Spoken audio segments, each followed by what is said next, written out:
এই ডক্টর ছেলেটার নাম হলেন ওসমান হাদি। তার মায়ে আজকে সাংবাদিকদের সামনে চোখের পানি ছেড়ে দিয়ে কেঁদে বলছে, বাংলাদেশের গভর্নমেন্ট গোটা বাংলাদেশ যদি আমার পায়ের নিচে বিছিয়ে দাও, গোটা বাংলাদেশের স্বর্ণ মুদ্রা যদি তোমরা আমার মায়ের নামে দাও, আমার ওসমান হাদির মতো একটা সম্পদ তোমরা তোমার এই মাকে কোনোদিন দিতে পারবা না। এই ওসমান হাদির মা কান্নায় আত্মনাদ, জমিন পর্যন্ত ভারী হয়ে গেছে, আসমান পর্যন্ত ভারী হয়ে গেছে। ওসমান হাদির একটা ছোট্ট সন্তান, মাত্র বয়স তার 3 থেকে 4। প্রতি রাত মায়ের কাছে আবদার করে, মা একবেলা বাবাকে না দেখলে থাকতে পারি না, আজ বাবা 4 দিন 5 দিন থেকে নাই, বাবা আমার কোথায় গেছে। এই বাচ্চাটা এখনো জানে না যে তার বাবা মৃত্যুবরণ করেছে। এই বাচ্চাটাকে এখনো ঘুমিয়ে পালানো হয়েছে। এই বাচ্চাটা ঘুম থেকে উঠার পর যখন আব্বু বলে ডাক দিবে, তার আব্বুকে দেখতে পাবে না। এই বাচ্চাটার কান্নার আওয়াজ বাংলার জমিনে কে মিটাবেন? জোরে বলুন ঠিক কিনা? ওসমান হাদির একজন যুবতী, একজন স্ত্রী, অল্প বয়সের একজন মহিলা বিধবা হয়ে গেলেন। ভাইজান আমার, বন্ধুগণ আমার, এই বোনটার জন্য আমি মাহফিলের পক্ষ থেকে সেলুট জানাই, আমি সালাম জানাই। বলে কেন? বলে বহুত মহিলা দেখছি কোনো কিছু হইলেই সাংবাদিকদের সামনে এসে লাইফে ঘোষণা দেয়। ওসমান হাদির স্ত্রী জেনারেল পড়ুয়া একজন মহিলা আজ পর্যন্ত সাংবাদিকদের সামনে খোলা মেলায় শরীরে আসে নাই এবং সাংবাদিকদের সামনে সম্মিলন করে নাই। তিনি বলেছেন, বরং আমার স্বামী যদি শহীদ হয়ে যায় তো কিয়ামতের ময়দানে আমি তার বিবি শহীদের একজন স্ত্রী হয়ে যাব। একটু জোরে আল্লাহু আকবার বলে। ভাইজান আমার, বন্ধুগণ আমার, কে জবাব দিবে, কে ভার নিবে এই এতিম বাচ্চাটা? বাংলাদেশের গভর্নমেন্ট তত্ত্বাবধায়ক সরকারের উপদেষ্টা ডক্টর ইউনূসে গতকালকে জাতির উদ্দেশ্যে একটা ভাষণ দিতে তিনি বলেছেন, তিনি একটা সুন্দর কথায় বলেছেন, একজন বয়োবৃষ্ঠ মানুষ ডক্টর ইউনূস, তিনি আর কি করবেন? ভাঙ্গা দেশের দায়িত্ব নিয়েছেন, এমন অন্তিম মুহূর্তে একটা দেশের দায়িত্ব নিয়েছেন ডক্টর ইউনূস, সামাল দিতে পারে না। বিভিন্ন মহলের চাপ, বিভিন্ন দলের চাপ। জোরে বলুন ঠিক কিনা? ভাইজান আমার, বন্ধুগণ আমার, এই দেশটা খোলা খাম্বার মতো হয়ে গেছে। একেবারে ব্যাংকে মানুষ 10,000 টাকা সিরিয়ালে যায় নিতে পারতো না। ডক্টর ইউনূসের দেশের হাল ধরার পর এই 6 মাস 9 মাসের মধ্যে আমার বাংলাদেশকে আবার স্বাভাবিক করে নিয়ে আসতে পেরেছে। কথা বলেন ঠিক কিনা? ভালোটা ভালোই বলা লাগে। ডক্টর ইউনূসে গতকালকে সান্ত্বনা দিয়ে বলছে, ওসমান হাদির পরিবার, ওসমান হাদির স্ত্রী, ওসমান হাদির সন্তানের দায়িত্ব এদেশের রাষ্ট্রভার নিয়েছে। এই জন্য আমরা দেশের সরকারকে অভিনন্দন জানাই, মোবারকবাদ জানাই যে একটা এতিম পরিবারের জিম্মাদার এদেশের রাষ্ট্র নিয়েছে। একটু জোরে কর আল্লাহু আকবার। তবে এই রাষ্ট্রের যারা নায়ক, এই রাষ্ট্রের যারা পরিচালক, বিশেষ করে স্বরাষ্ট্র মন্ত্রণালয়কে, স্বরাষ্ট্র যিনি মন্ত্রী, তার কাছে আমাদের একটা দাবি, উপদেষ্টাকে একটা দাবি জানাই। সেটা হলো, একজন খুনের আসামি দিনের বেলায় খুন করার পরে, হত্যা করার পরে রাত্রের মধ্যেই তিনি ভারতে পালিয়ে গিয়ে লাইফে কথা বলে, তাহলে এদেশের প্রশাসন কি করে? জোরে বলুন ঠিক কিনা? এরা যদি বারবার, অপরাধীরা যদি খুন করে আবার পাশের দেশে যায় আত্মগোপন করে, তাহলে এদেরকে, প্রশাসনদেরকে আমরা বলতে চাই, আপনারা আপনাদের জায়গায় সতর্ক অবলম্বন করুন। জোরে বলুন ঠিক কিনা? সন্ত্রাসীরা যেন কোনো জায়গায় যেন চান্স না পায়, আর যেন হাদি উসমানের মতো কোনো মায়ের বুককে খালি না করতে হয়, আর যেন উসমান হাদির মতো কোনো ভাইকে যেন মরতে না হয়। একটু চিৎকার দিয়ে জোরে বলুন ঠিক কিনা? এই সন্ত্রাসীরা তারা থেমে নাই, এখনো তারা বলতে আছে। এরপরে টার্গেট আর সিরিয়াল রাখছে হাসনাতের উপর। জোরে বলেন কার উপর? প্রতিটি ছাত্রকে এইভাবে ধরবে আর গুলি করে মারবে, আর এদেশের প্রশাসন দেখে দেখে থাকবে। এটা হয় না বাজার, এটা আমাদের সন্তান, এদেরকে জিম্মাদার, এদেরকে হেফাজত, এদেরকে সংরক্ষণ করার দায়িত্ব এদেশের প্রশাসনের। একটু জোরে বলুন ঠিক কিনা? আমি আমার ভাইদের কাছে আমি স্পষ্ট বার্তা জানিয়ে দিতে চাই, আজকে কোরআনের মাহফিলে ওসমান হাদির ভাইয়ের জানাজা নামাজ আগামীকাল হবে। বাংলাদেশের ইতিহাসে সবথেকে বড় জানাজা নামাজ হবে ওসমান হাদির জানাজা নামাজ। একটু আমিন কর।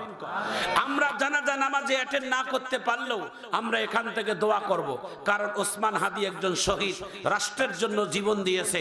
একজন শহীদের জন্য দোয়া করলে আমাদেরও কপাল খুলতে পারে। একটু জোরে বলুন ঠিক কেন? আমরা দোয়া করব না ইনশাআল্লাহ? আল্লাহ যেন আমাদের সবার দোয়াগুলো আল্লাহ যেন তার কবরে পৌঁছায় দেয়, এবং সেই শহীদ পরিবারের আত্মীয় স্বজন, বিশেষ করে তার মা, তার সন্তান, তার স্ত্রীকে সবর করার তৌফিক দান করে। একটু আমিন কর। সবাই হাত তুলে একটা জোরে আল্লাহু আকবার বলেন। জোরে হাত তুলে হাতটা টনটন করে রাখেন, একটা হাতটা উঁচু করে দিয়ে বজ্র কণ্ঠে আওয়াজ দিয়ে একটা আল্লাহু আকবারের আওয়াজ দেন। জোরে আওয়াজ দিয়ে বলেন আল্লাহু আকবার। যুব সমাজ, আমি ডাইরেক্ট এখন আলোচনা করব, কথার প্রেক্ষাপটে আমি আলোচনা নিয়ে আসলাম। একটু জোরে বলেন আমিন। আমার নবী বলছেন, আল্লাহ আমি হাফ খুশি হাফ বেজার। কয় কেন? কয় আমি একাই মেরাজ করলাম আর আমার উম্মতেরা তো মেরাজ করলো না, এই জন্য আমি বেজার। আর একটাই খুশি যে আপনি আমাকে আকাশে উঠাইয়া 27 বছর আপনার কাছে রাখলেন। একটু জোরে কর। আল্লাহ ডাক দিয়ে বলেন, হাবিব আপনি জানেন, আমি জানি আপনি এই কথাই বলবেন, এই জন্য সেই জিনিসের ব্যবস্থা করে রাখছে। বলে কি? এবার শোনার পর জোরে আল্লাহু আকবার বলবেন। আল্লাহ ডাক দিয়ে বলেন, হাবিব আমি আপনাকে বাইতুল্লাহ থেকে উঠাইয়া আপনাকে আমি একবার আকাশে দেখা করছি মেরাজের নামে। মেরাজ অর্থাৎ সাক্ষাৎ, দিদার আল্লাহর সাথে। আমি আপনাকে একবার উঠাইয়া আমি আপনার সাথে আসমানে দেখা করছি। আপনার উম্মতের জন্য এমন একটা মাধ্যম দিয়ে দিলাম, নামাজ। নামাজ নামের সিজদায় যখন আপনার উম্মতেরা যায়া পড়বে, তখন আমি আল্লাহ আসমান থেকে নিজেই যাইয়া আপনার বান্দাদের সাথে আমি মেরাজ করব। একটু জোরে আল্লাহু আকবার বলেন। আজান শুনে মসজিদে যাও, আজান শুনে মসজিদে যাও, ওহে মুসলমান নামাজ পড়ো, তাসবিহ পড়ো, পড়ো আল কোরআন। নামাজ যদি হয় রে তোমার সহি সুন্দর খাঁটি, জীবন তোমার হবে সুন্দর, হবে পরিপাটি। এই কলিজার টুকরো যুবক, তোরা আজকে কাঁদবি, তোদের কাছ থেকে আমি একটু ওয়াদা নেব, আগামীকাল ফজর থেকে নামাজ পড়বি, তোদের জীবনের দরজা খুলে দিবে, উন্নয়নের দরজা খুলে যাবে, ভাগ্যের দরজা খুলে যাবে। চিৎকার দিয়ে জোরে বলো ঠিক কিনা? কোন ভাষা দিয়ে বলবো বাবা? নামাজ পড়লে দুনিয়াতে আল্লাহ তাআলা নামাজীদের জন্য 5টা পুরস্কার আল্লাহ জমা রাখছে। একটু জোরে কর। 2টা পুরস্কার দুনিয়াতে পাবেন, আর 3টা পুরস্কার মরণের পরে পাবেন। সুবহানাল্লাহ বাড়ি যে কইবেন এবার সুবহানাল্লাহ জোরে বলবেন। নবী পাক বলেন, যদি কেউ আশ্চর্য ঘটনা শুনে একবার অন্তর থেকে সুবহানাল্লাহ বলে, তো আল্লাহ তাআলা তার নামে জান্নাতে একটা গাছ রোপণ করে দেয়। কথা হবে তো ইনশাআল্লাহ? আমি 12টার 1 মিনিট পার করব না, আমার সভাপতির কাছে অনুমতি নিয়ে 1 মিনিট পার হবে না। কারণ আমার ওয়াজ আগে না, আমার নামাজ আগে। কথা কোন ঠিক কিনা? ওয়াজ করতে গিয়ে যদি নামাজের কাজা হয়, কিয়ামতের দিন সভাপতিকেও বাঁধবে, আমাকেও বাঁধবে। কথা কোন ঠিক কিনা? বলবে, এই বক্তা এদিকে আয়, তোরে পিটাই তক্তা বানাই। কথা কোন ঠিক কিনা? এই জন্য আমাদের নামাজ আগে না ওয়াজ আগে বলেন? একটু জোরে বলে, নামাজ আগে না ওয়াজ আগে? ছোট্ট একটা সঙ্গীত বলি, একটু ঠিক বেঠিক বলিয়ে। যুব সমাজ ঠিক বেঠিক বলবেন না? যে জন নামাজ পড়ে না সে তো শয়তানের নানা। কিরে চ্যাংড়া বেনা, কথা নাই তো? যে জন নামাজ পড়েনি সে তো শয়তানের নানি। জোরে কর না বাজান, মহিলারা না শুনতে পাও। যে জন নামাজ পড়ে না সে তো শয়তানের নানা, যে জন নামাজ পড়েনি সে তো শয়তানের ডাবল নানি। এবার আসুক কবরে মজা দেখাবে, এবার আসুক কবরে গুতা খাবে। যজন নামাজ পড়ে না সে তো শয়তানের নানা, যে জন নামাজ পড়েনি সে তো শয়তানের নানি। ঠিক কিনা বলে? নামাজ নাই তার ঈমান নাই, নামাজ আছে তার ঈমান আছে। জোরে বলো ঠিক কিনা? কোন লোক যদি কয় হুজুর আমার সব ভালো, নামাজ পড়ি না, আমার ঈমান ভালো, ওটার মতো বেঈমান আর বাংলাদেশে কেউ নেই। ওটা এক নাম্বার বদমাইশ। নামাজ না পড়লে ঈমান, কথা কন ঠিক কিনা? আগে নামাজ, নামাজ আগে বাজান। নামাজ পড়বো তো ইনশাআল্লাহ। সব কাজের আগে আগে নামাজ। মা বোনেরা শুনে নেন, আপনার জীবনের যত কাজ আছে সব জীবনের কাজের একটাই হলো আগে নামাজ। আগে কি? আগে নামাজ। আগে কাজ না, আগে নামাজ। আগে চাকরির ফাইল লেখার সই না, আগে নামাজ। সুবহানাল্লাহ বল। আগে তরকারি রান্না না, আগে নামাজ। আগে সন্তানকে দেখাশোনা না, আগে নামাজ। আল্লাহু আকবার বলেন। নামাজ পড়বেন, সব কাজের দায়িত্ব আল্লাহ তাআলা নিয়ে নেবেন, আল্লাহ ব্যবস্থা করে দিবেন। একটু আমিন করেন। আমি একটা ছোট্ট ঘটনা আপনাদের সামনে বোঝানোর জন্য বলি। বলবো? জোরে বলেন বলবো? সময় আছে? এটা ছোট বাচ্চা, তার মা সন্তানকে নামাজের শিক্ষা দিচ্ছে। ছোট্ট বাচ্চা বলছে, আম্মা আমি আমার আল্লাহকে দেখতে চাই। সুবহানাল্লাহ। মা বলে, এখন যদি বলি আল্লাহকে দেখা যাবে না, তো এই ছেলেটা তখন আল্লাহকে অস্বীকার করে ফেলবে। বলছে, বাবা আল্লাহকে দেখবি? কয় হ্যাঁ। তাহলে নামাজে দাঁড়াইতে হবে, আল্লাহকে দেখা যাবে।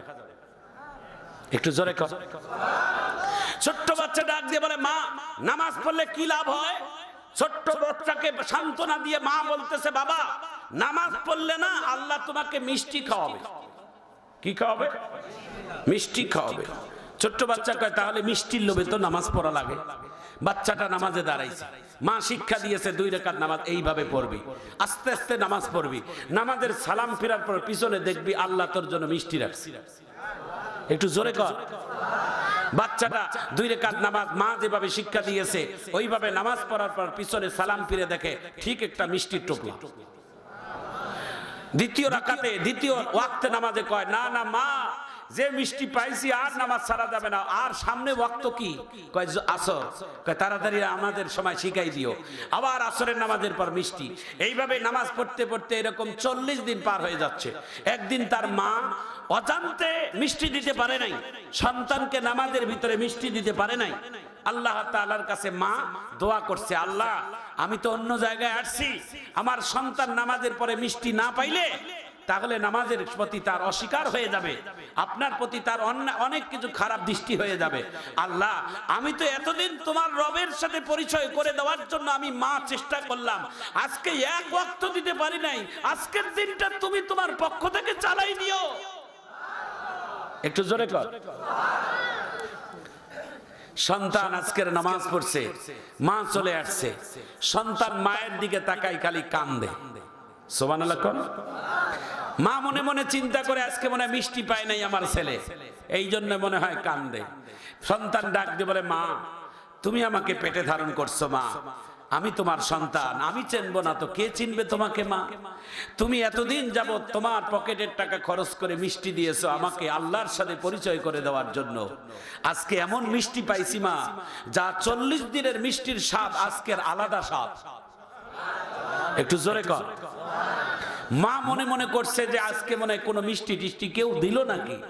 সন্তান চোখের পানি ছেড়ে দিয়ে বলে, মা আর কোনদিন নামাজের পরে আমার পিছনে মিষ্টি দেওয়া লাগবে না, নামাজের মধ্যে এমন মজা পাইছি আর মিষ্টি লাগবে না, আজকে থেকে নামাজের মধ্যেই আমি নামাজের তৃপ্তি পেয়ে মজা পেয়েছি। জোরে করেন আল্লাহু আকবার। আদর্শ মা কাকে বলে? এই মায়েরা, একটা আদর্শ সন্তান যদি দুনিয়াতে রেখে যান তাহলে মা বাবার জন্য বড় কল্যাণ, মা বাবার বড় ভাগ্য। একটু জোরে বলো ঠিক কেন? এই যে কয়েকগুলো ছেলে আজকে হাফেজ হইলো, তাদের মাথায় পাগড়ি পড়লো, এই বাচ্চাগুলোর মা বাবা কারা? আহা, এদের ভাগ্য কত বড় জানে? হাদিসে আছে যে এদের বাবা মার মধ্যে আল্লাহ তাআলা কিয়ামতের ময়দানে একটা নূরের তাজ পরাবে, এই নূরের তাজের আলোতে গোটা কিয়ামতের ময়দান ঝলমল করবে। একটু জোরে কর। একজন কোরআনের হাফেজকে আল্লাহ তাআলা কি সম্মান দিবে জানেন? একজন কোরআনের হাফেজকে বলা হবে তুমি তো জান্নাত যাবে যাবে, তোমার পরিবার পরিজনের আত্মীয় স্বজন মাদ্রাসা মসজিদের তোমার যারা ভালোবাসার মানুষ তাদের 10 জনকে জান্নাতের সুপারিশ করার যোগ্যতা আল্লাহ তাআলা দিয়ে দিলাম। একটু জোরে কর সুবহানাল্লাহ। তাহলে এই কোরআনের হাফেজদের অধিকার সম্মান আল্লাহ তাআলা দিয়েছেন, এদের সম্মান করা আমাদের দরকার আছে না নাই? একটু জোরে বলেন আছে না নাই? আল্লাহ আমাদের কোরআনের হাফেজদের সাথে ভালো আচরণ করার তৌফিক দান করুন। একটু জোরে বলেন আমিন। আর অল্প সময় আছে, আমার দিকে তাকান, সামনে এখন কাঁদবেন, চোখের পানি ফেলবেন। আমি বলছিলাম বা বলবো যারা নামাজ পড়বে তাদের জন্য দুনিয়ায় 2টা